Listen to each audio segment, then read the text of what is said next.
भर के विपक्षी दलों का एकजुट होकर एक नए संगठन इंडिया का गठन करना सत्ता पक्ष के लिए भी सिरदर्द बना हुआ है। बीजेपी जहां एनडीए को विकास का गठबंधन बता रही है, तो वहीं विपक्ष के गठबंधन को भ्रष्टाचार के लिए किया गया गठबंधन बताया। बीजेपी ने कहा कि एनडीए देश के स्वर्णिम काल का सपना पूरा करने वालों का गठबंधन है। एनडीए 39 पार्टियों का सकारात्मक राजनीति के साथ देश को आगे बढ़ाने का संकल्प है। 90 के दशक से राष्ट्रीय जनतांत्रिक गठबंधन ने लगातार जनता का विश्वास जीतते हुए देश में विकासपरक राजनीति को स्थापित किया है।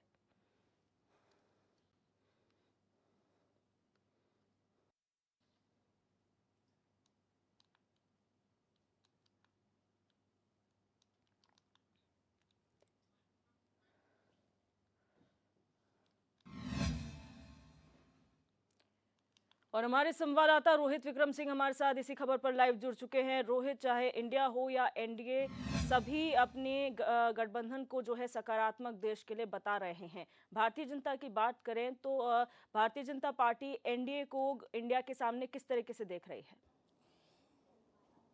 बिल्कुल दिव्या, जैसा कि हम पहले भी बता रहे थे कि भारतीय जनता पार्टी विश्व की सबसे बड़ी पार्टी है और भारतीय जनता पार्टी जो काम करती है उसको प्रचारित और प्रसारित भी करती है। और आगामी लोकसभा चुनाव को लेकर पूरे देश भर में केंद्र सरकार ने अब तक जो कार्य किए हैं उसके बैनर पोस्टर जो है अलग अलग शहरों में चस्पा किए गए हैं।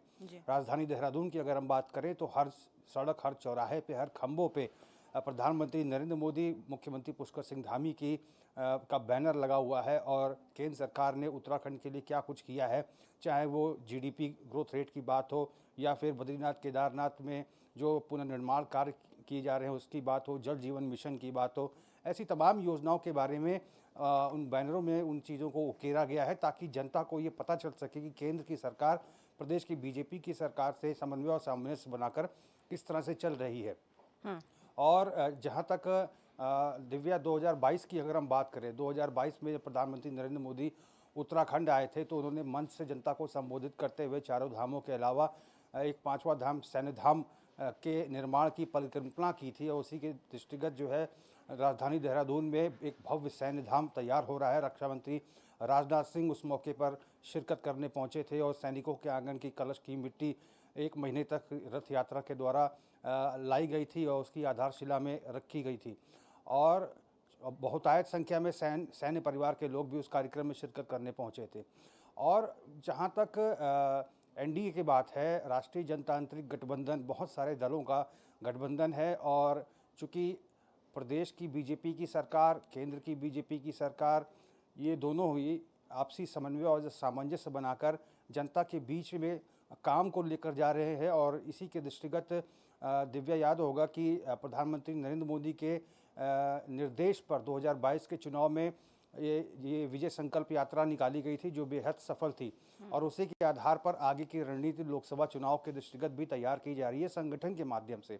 विजय संकल्प यात्रा में हरिद्वार से ये यात्रा निकली थी जिसपे बीजेपी के राष्ट्रीय अध्यक्ष जेपी नड्डा ने शिरकत की थी। कुमाऊं में केंद्रीय मंत्री अनुराग ठाकुर, रक्षा मंत्री राजनाथ सिंह ने इसमें शिरकत की थी। इसमें सुझाव पेटिकाएं लगी हुई थी, लाखों की संख्या में सुझाव प्राप्त हुए थे। उसी के आधार पर भारतीय जनता पार्टी ने दृष्टिपत्र तैयार किया था और दृष्टिपत्र में जो जनता के सवाल थे या वायदे थे उनको पूरा किया जा रहा है और 100 दिन के रिपोर्ट कार्ड के तहत ही भारतीय जनता पार्टी का प्रदेश संगठन हाईकमान को प्रदेश सरकार के कामों को का फीडबैक जो है दे रहा है। सांसदों की अगर हम बात करें तो सांसद लगातार अपने फील्ड में फिलहाल सक्रिय नज़र आ रहे हैं। प्रधानमंत्री नरेंद्र मोदी के कार्यकाल के 9 साल पूरे हुए थे तो हमें याद है कि किस तरह से सबसे पहले प्रेस मीट रखी गई थी और विधायकों, सांसदों के कामों का लेखा जोखा प्रेस के माध्यम से रखा गया था। प्रधानमंत्री नरेंद्र मोदी चाहते हैं कि जितना काम जनता के बीच में हुए हैं या जितने भी कार्य विकास कार्य के हुए हैं उसको जनता के समक्ष रखा जाए, जनता को पूरी अपडेट दी जाए कि किन कामों को किया गया है, किन कामों को और करना बाकी है और प्रधानमंत्री नरेंद्र मोदी क्या कुछ चाहते हैं। वाइब्रेंट विलेज योजना जो है चलाई जा रही है, इसके तहत भी तमाम जो बुनियादी सुविधाएं हैं दूरस्थ क्षेत्रों में विकसित करने का प्रयास यहाँ पर प्रधानमंत्री नरेंद्र मोदी के द्वारा किया जा रहा है। तमाम सांसदों को, विधायकों को की ड्यूटी लगाई गई थी कि उत्तराखंड के प्रत्येक गांव का भ्रमण किया जाए, वहाँ पर प्रवास किया जाए, रात्रि प्रवास किया जाए, जनता की समस्याओं को सुना जाए, उनके निपटारा कैसे हो सकता है, इन चीज़ों को जो है भारतीय जनता पार्टी के नेता पूरा करें। और अभी 30 सांसदों का डेलीगेशन भी हाल ही में उत्तराखंड पहुंचा था और वाइब्रेंट विलेज योजना के तहत उत्तराखंड में कितना कार्य हुआ है, कितना फंड की आवश्यकता है, क्या कुछ और किया जाना है, इसका फीडबैक भी प्रधानमंत्री नरेंद्र मोदी और बीजेपी राष्ट्रीय अध्यक्ष जेपी नड्डा तक पहुंचाया गया था। चाहे चमोली आपदा की अगर बात करें, किस तरह से राज्य सरकार को केंद्र सरकार सहयोग कर रही है, इन तमाम मसलों को जो है जनता के समक्ष रखा जा रहा है। प्रधानमंत्री संभवतः 51 रैलियाँ जो देश भर में प्रस्तावित है, जब उत्तराखंड आएंगे तो उस समय का माहौल कुछ और होगा और क्या क्या सौगातें देकर जाते हैं और क्या क्या वायदे करके जाते हैं, ये सारी चीज़ें उस समय निर्भर करेंगी कि पांचों लोकसभा सीटों पर राजनीति का जो ऊँट किस करवट बैठेगा। और दिव्या, आपको याद होगा कि यूनिफॉर्म सिविल कोड जो है एक माइलस्टोन साबित हो सकता है उत्तराखंड के लिहाज से, क्योंकि राज्य सरकार लगातार इसे प्रचारित और प्रसारित कर रही है। और जब पहली कैबिनेट राज्य सरकार की हुई थी तो बीजेपी के संगठन महामंत्री प्रदेश अध्यक्ष मदन कौशिक, उस समय के जो संगठन महामंत्री अजय कुमार, ये तमाम लोग शिरकत करने पहुंचे थे। पहली कैबिनेट विधानसभा में हुई थी और यूनिफॉर्म सिविल कोड का प्रस्ताव जो है उसमें तैयार किया गया था। उस समय दृष्टिपत्र भी मुख्यमंत्री को, सभी मंत्रियों को सौंपा गया था और ये कहा गया था कि 100 दिन का रिपोर्ट कार्ड जो है प्रदेश संगठन को सौंपा जाए और प्रदेश संगठन इसे हाईकमान तक पहुँचाएगा। तो ये तमाम चीज़ें हैं जिसको लेकर भारतीय जनता पार्टी चरणबद्ध तरीके से आगे बढ़ रही है।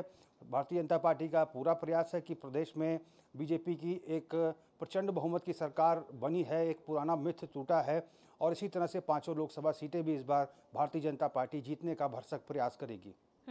रोहित, अगर बात करें एनडीए की तो कहीं ना कहीं फर्क तो पड़ा है। इंडिया का गठन होने से एनडीए को फर्क पड़ा है, क्योंकि जब हमने देखा था कि भारतीय जनता पार्टी सत्ता में आई थी, चाहे केंद्र में हो या राज्य में हो, तो कांग्रेस मुक्त भारत का एक नारा दिया गया था। लेकिन अब कहीं ना कहीं जो ये तमाम दल साथ आ रहे हैं, बेशक भारतीय जनता पार्टी या एनडीए ये कहे कि ये सिर्फ एक ढकोसला है या ठगबंधन उसे कहा गया, लेकिन राहुल गांधी हो या तमाम जो युवा नेता हैं इस गठबंधन में, उन्होंने कहीं तो असर डाला है एनडीए पर, जिसकी वजह से इतना तमाम खलबली मची हुई है।